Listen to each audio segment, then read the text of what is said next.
the Johnson Wax Program with Fibber, McGee, and Molly.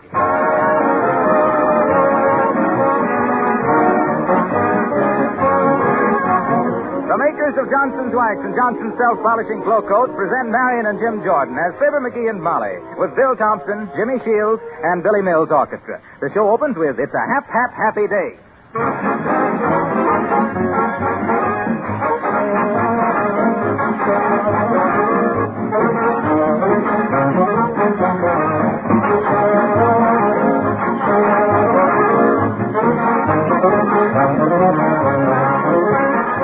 Before we get together for another Fibber and Molly show next week, many of you will be richer by many lovely Christmas gifts. When you have them all unwrapped and you're standing there thinking how nice Santa was to you, ask yourself this question. How many of these presents should be protected with genuine Johnson's Wax? Now, to some of you, that might seem a strange thought. Of course, you can't wax a necktie or a handkerchief or a negligee, but you'd be surprised how many things you can protect and preserve with Johnson's Wax. Picture frames and parchment lampshades, for instance. A wax polish will keep them beautiful and easier to clean and dust. Leather goods, new luggage, shoes, fine book covers, handbags should all be given a Johnson Wax beauty treatment. Guns, fishing rods, sleds, even fine briar pipes all benefit in appearance and service when they're wax protected. It's the same Johnson's Wax that has beautified and protected floors for over 50 years that gives greater beauty to tables, chairs, and woodwork. So, before you begin to use these lovely gifts, protect their beauty with genuine Johnson's Wax.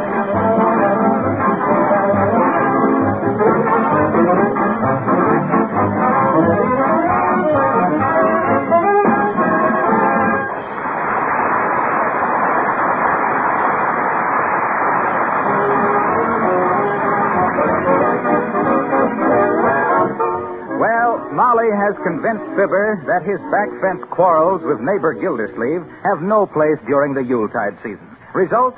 Here shoveling the snow off Gildersleeve's sidewalk in a burst of virtue and perspiration, we find Fibber, McGee, and Molly.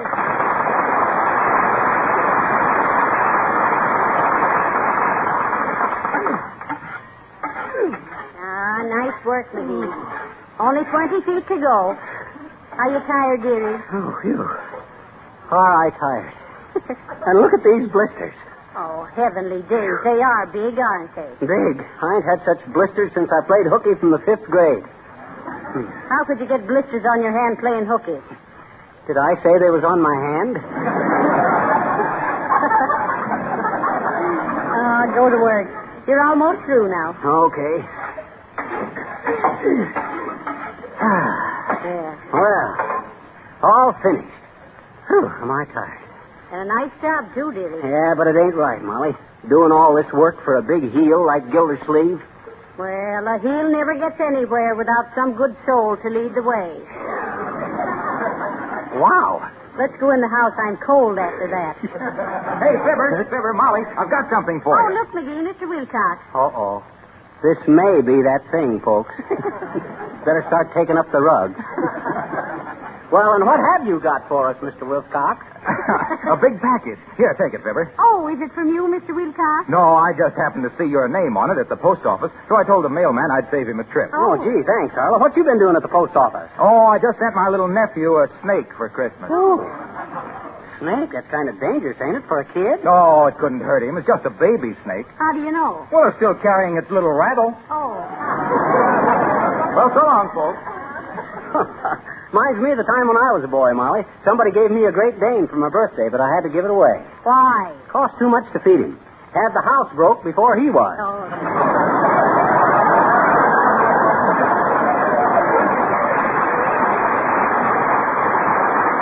Well, come on, let's go in and open up this package. Okay. Who's the package from, Molly? Look, McGee. Huh? It's from your Uncle Sycamore. No. Not old Uncle Sycamore, McGee. Right. Why, he wouldn't send anybody anything. That guy's tighter than the middle sardine. But you always said he was a very wealthy man. Sure, he is, but he's such a miser, that's probably a couple pounds of sawdust to refill that rag doll he gave me when I was 3 years old. Oh, McGee. And I'll bet he foreclosed the mortgage on the saloon to get the sawdust. Well, whatever it is, I don't think we should open it until Christmas. Uncle Sycamore'd be offended. Now, wait a minute, Molly. Wait a minute. As the guy says when he's seen the gal in the old-fashioned bathing suit, there must be more here than meets the eye.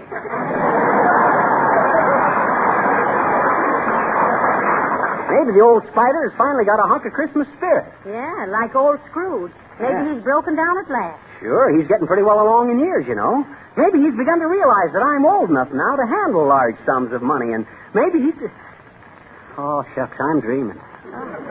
Well, don't wake up now. Go on and dream. I was just thinking the old skinflint might really send a wad of dough to... Oh, no, I'm wrong. Not that old tightwad. How can a man be so stingy? I don't know. They say he's so close-fisted, the only way a fortune teller can read his palm is with an X-ray. Yeah. What'd you say? X-ray. Yeah. That's it, Molly. You got it. X-ray. We'll get that package X-ray. That won't hurt Uncle Sycamore's feelings. Wonderful, McGee, wonderful. Oh, you're so clever. Oh, it was nothing that any red-blooded American boy could... Get your hat, Molly. We're going downtown and get this box X-ray. We'll even take a cab. I'll be right with you, dear. Oh, I'm a millionaire if that package you got there is more than a sack of navy beans. You ready, Molly? Let's go.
Here you are, buddy. The Whistle Vista X-ray Laboratory, second door on the left. Here's your change, Doc. Oh, go. That's all right. Keep it, Bud. Gee, thanks. This'll come in handy. I was all out of sin.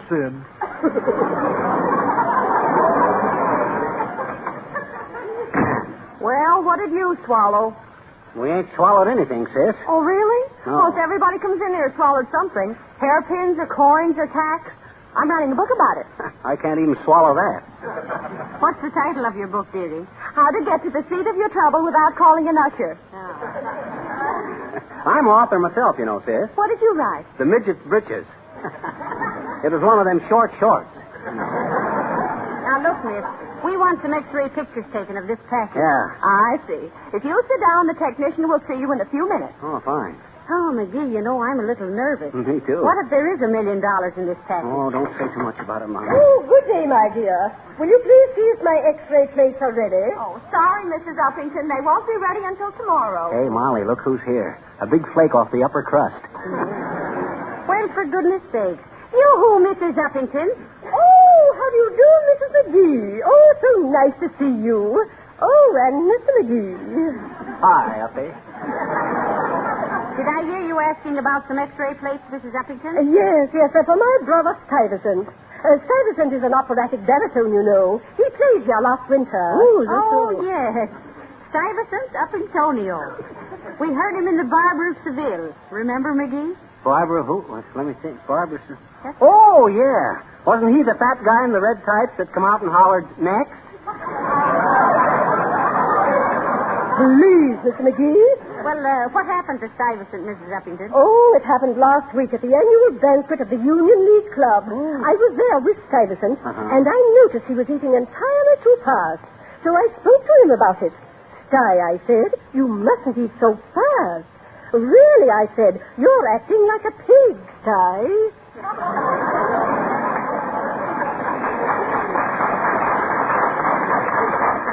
Dear. Yes, and just then it... Oh, what a horrible moment. He swallowed a lace doily. Oh. Not stupefacient. My, he was hungry, wasn't he? Does he like Chinese food, Uppy? I got an extra laundry bag he can have if he'll take the Please. thing. Mr. McGee, I don't consider Stuyvesant's predicament any cause for levity. Oh. Particularly in view of the outrageous newspaper publicity. What'd the newspapers do, Uppy? Oh, that horrible nickname they gave poor Stuyvesant when they saw the x-rays of that lace doily over his heart. What nickname, Mrs. Uppington? The human Valentine. Oh. Isn't that perfectly disgusting? Oh, well, goodbye.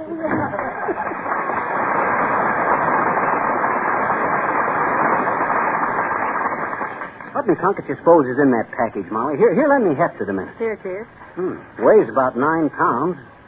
I wonder what weighs 9 pounds. I did when I was born. Oh, there, baby. Here's the film you ordered. Oh, thank you. Better stop by again tomorrow. Sure will, baby. Well, hello there, Johnny. Hello, daughter. Glad to see you. Hello, Mr. Oldtimer. I see you're working for some film company.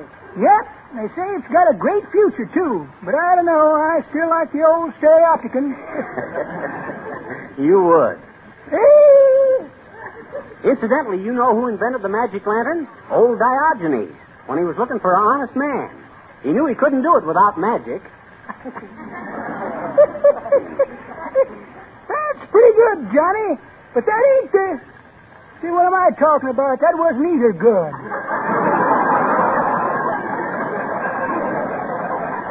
Hey! Oh, the way I hear it, one fellow says to t'other fellow, say, says, have you seen Tom Hope's new picture, The Cat and the Canary? No, says the second fellow. Anyway, that ain't Tom Hope's picture, it's Bob Hope. Oh, says the first fellow.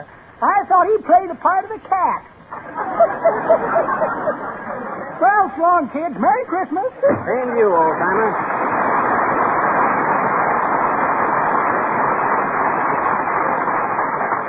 Tom Hope. I wonder what would happen if the Cat and the Canary ever played a double bill of mice and men. I'll bet the mice would... Woohoo! One side, everybody. Let me see the x-ray man.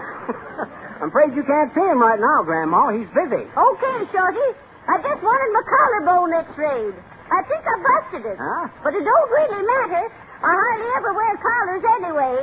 Yippee! How'd you bust the collarbone, Grandma? I fell off a boxcar on my way back from Atlanta. Woohoo! What a trip. Yeah? I went down there for the preview of Gone with the Wind. Wowee, what a picture.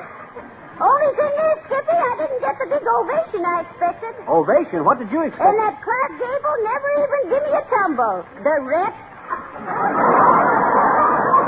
Now, wait a minute. What is this? Why should they have paid any attention to you, Grandma? Shorty, Huh? it was a long time ago when you was only a boy. Yeah? But I was the first girl ever tested for Scarlett O'Hara. Oh, them were the good old days. Say, girlie, when the doctor's free, give me a ring at the bowling alley. Woohoo! One side for the glamour girl.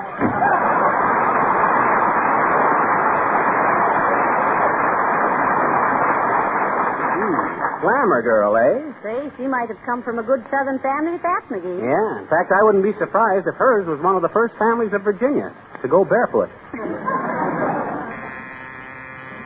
Mr. McGee, the technician will see you now. Oh, thank you, dearie. Bring the package, McGee. Okay. Ooh, careful, Molly. It's kind of dark in here. Yeah. You the X-ray technician, Bud? Certainly am, Wogglebug. Yes, indeed. Oh, Boomer. Yes, Horatio K. Boomer. Expert on the short wave and the long haul. Say, we want to have this package x-rayed, Mr. Boomer. We think there's money in it. Yeah. Money? Yeah. Why, of course, of course. Yeah. Now, look here, Boomer. I won't stand for this. You... Oh, hello, Fibber and Molly. Excuse me. Oh, don't mind us, Harlow, but ain't you in the wrong office? This is an X-ray, not a fluoroscope. Well, never mind that now. Look here, Boomer. You're a gyp. Now, there is a very penetrating bit of character analysis. Go on, Mr. Wilcox. Yes. Proceed with the indictment, my long-limbed linoleum lover.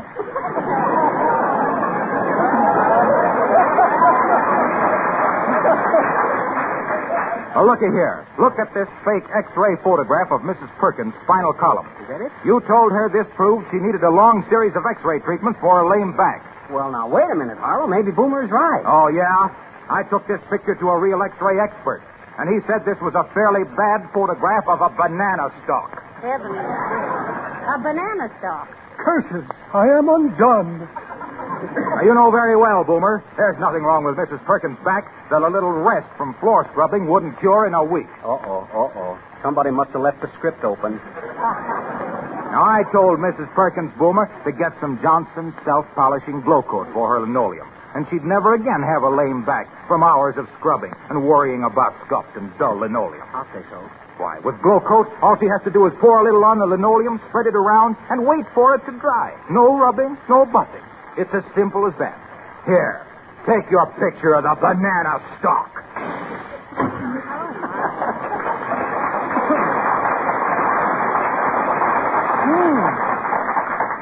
Rather like that, young man. Admire your sincerity. Excitable fellow, though. Well, hurry up and x-ray that package, will you, Mr. Boomer? Ah, yes, the package. Interesting assignment. Though this work presents many a fascinating problem.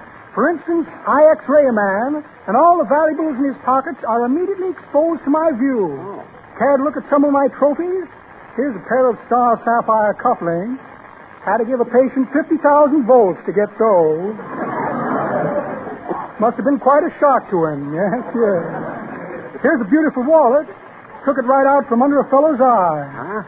Here's the wallet. And here's his eye. Oh. Here's a check for short beer. Yes, it's a fascinating... Oh, come on. Hurry up, Boomer, and x-ray this package. Control yourself, Peabody. Control yourself. Just wait till I turn on the juice. Ready? Go. Seems to be something wrong. Miss Abernathy! Miss Abernathy! Yes, Mr. Boomer? Seems to be something wrong here with the car. Yes, it was shut off a little while ago. You haven't paid the light bill. Well, imagine that. No current. Come on, dearie, let's go home. Yeah. I'd suggest you try another X-ray expert, and more power to him.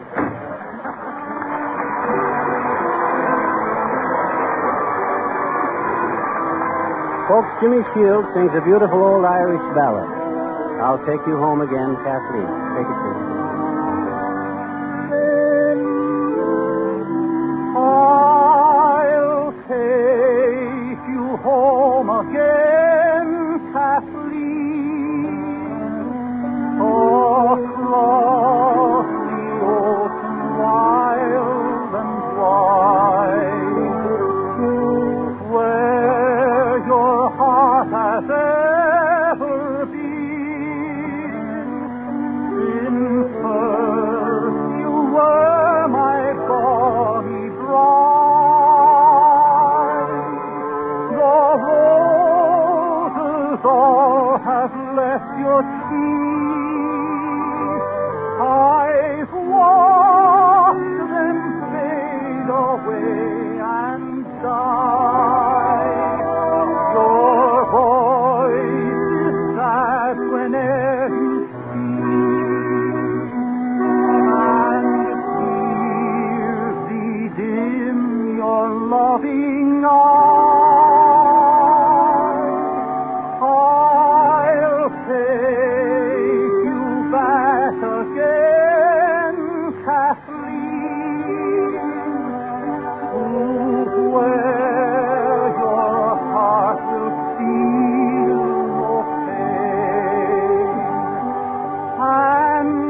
out of time, McGee. Yeah, listen, Molly, I can't wait till Christmas to open this package from Uncle Sycamore.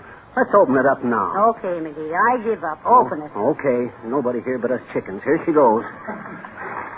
Now, if this box is full of dough, we'll have it to spend for Christmas. Right. And for the... Come in. Telegram for Fibber McGee. Sign here.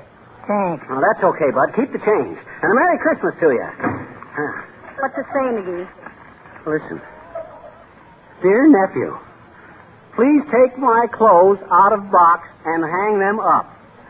Will arrive December 24th to spend the holiday. Don't meet me at the station. We'll walk. It's cheaper. Signed Sycamore McGee. Well, I'll be run upstairs and get a cake of soap and a hairbrush, Molly.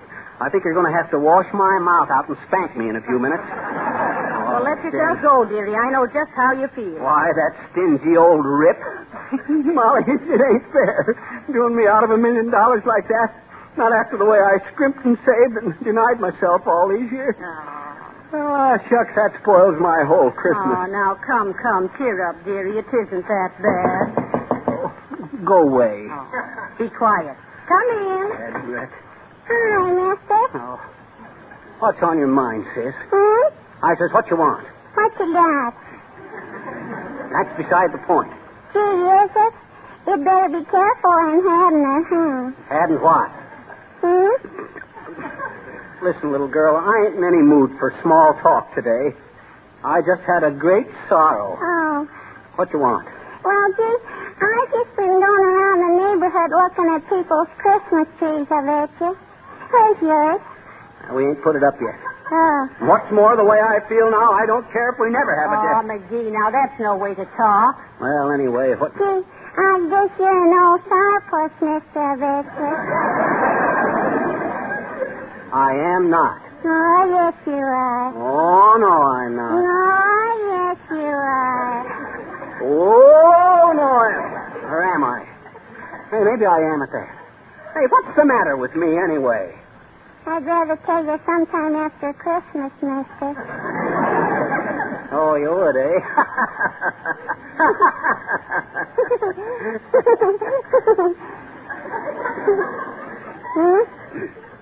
Look, sis, you were absolutely right. I am a sourpuss. Sure. I'm a Scrooge. You come back Monday and take a look at our Christmas tree, and I think I can safely say there'll be something on it for you. Gee, honest? Oh, boy. Get a load of that expression, Molly. I'll bet this is the first place she comes on Christmas morning. Oh, no, it won't. Huh?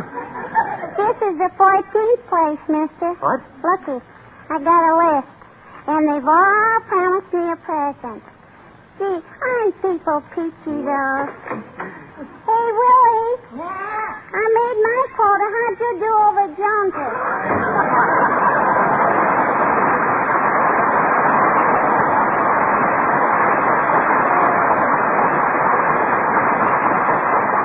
Takes a kid like that to get you in the Christmas spirit. You know, Molly, this really is a great time of the year. Why, sure it is. Yes, sir. I'll almost be glad to have your Uncle Sycamore here. Well, I wouldn't go quite that far. What do we got to kick about? Enough to eat, a good home, nice neighbors. Even Mr. Gildersleeve? Why, sure, Gildersleeve is okay. And when he finds out I shoveled his sidewalk off for him, why, he'll be... Oh, I'll bet that's him now. Look, Molly, let's ask him and his wife over for dinner in Bridge tonight. Let's really get acquainted with them. I'll bet they're real people. That's a good idea, McGee. Yeah. Come in. Hello, Mr. Gildersleeve. So nice to see you. Hi, Throtty, old man. Merry Christmas. Did you notice I shoveled all the snow off your sidewalk? Yes, I did. And listen here, McGee. Why don't you shovel off your own sidewalk? I'll take care of mine, and you take care of yours. Well, I'll be a naughty comment. Why, Mr. Gildersleeve, what do you mean? McGee thought it would be a nice neighborly gesture. Mrs. McGee, the only gesture I want from that man you took for better or worse, and I know which, is a gesture of farewell. Oh, yeah? Gildersleeve, you got no more gratitude than a collector of internal revenue. Oh, is that so? Yes, that's so. McGee, one of these days I'm going to tangle with you. And you'll wind up in a bigger cast than they had in The Wizard of Oz. Gildersleeve, if you ever twitch a lapel toward me, I'll hand a couple of socks on your chin that Santa Claus couldn't fill in 8 centuries. Oh, is that so? Yes, that's so. All right, boys. Break it up. Break it up. Mommy, Mrs. McGee, if this little squirt of banana oil... Quiet, both of you. Sit down, McGee. Okay. And you, Mr. Gildersleeve. For shame. Well, The idea. Here it is nearly Christmas, and me husband went out of his way to... I hope next time he goes so far out of his way, he'll get lost. Listen, Gildersleeve, you can't talk that way to my wife. About her husband.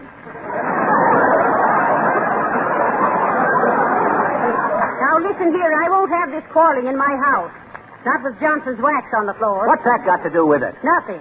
But we haven't mentioned it for some time. Now, look, Mr. Gildersleeve. Yes?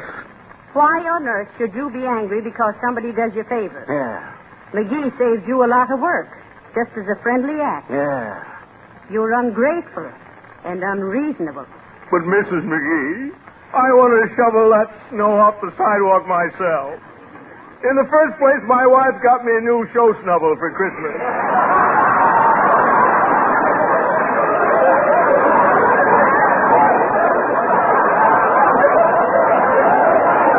And in the second place, my doctor told me to do it for the exercise. McGee is deliberately undermining my health. That's what he's doing. Not that I have anything against you. I like you, Mrs. McGee. Merry Christmas to you.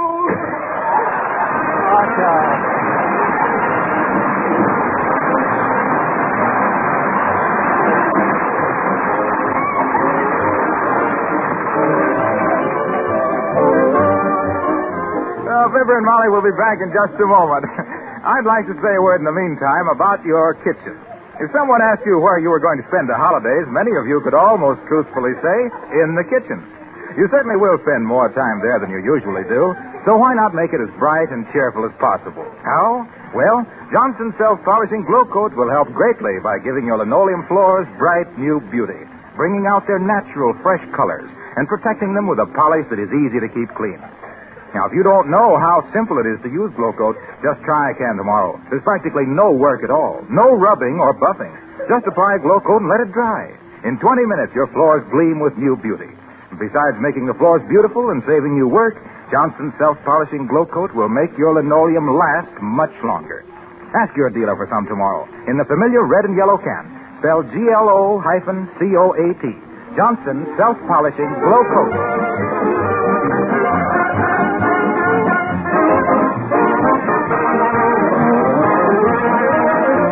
Well, Molly, as I always say, Say, did you get our Christmas tree yet? No, but I'm going to run out right now and bring in the clothes pole.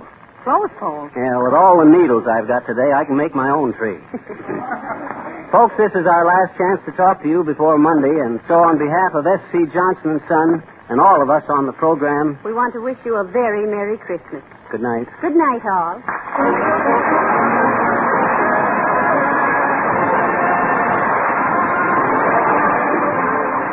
This is Harlow Wilcox, speaking for the makers of Johnson's Wax and Johnson's Self-Polishing Glow Coat, Racine, Wisconsin, inviting you all to join us again next Tuesday night at this same time. Good night. This is the National Broadcasting Company.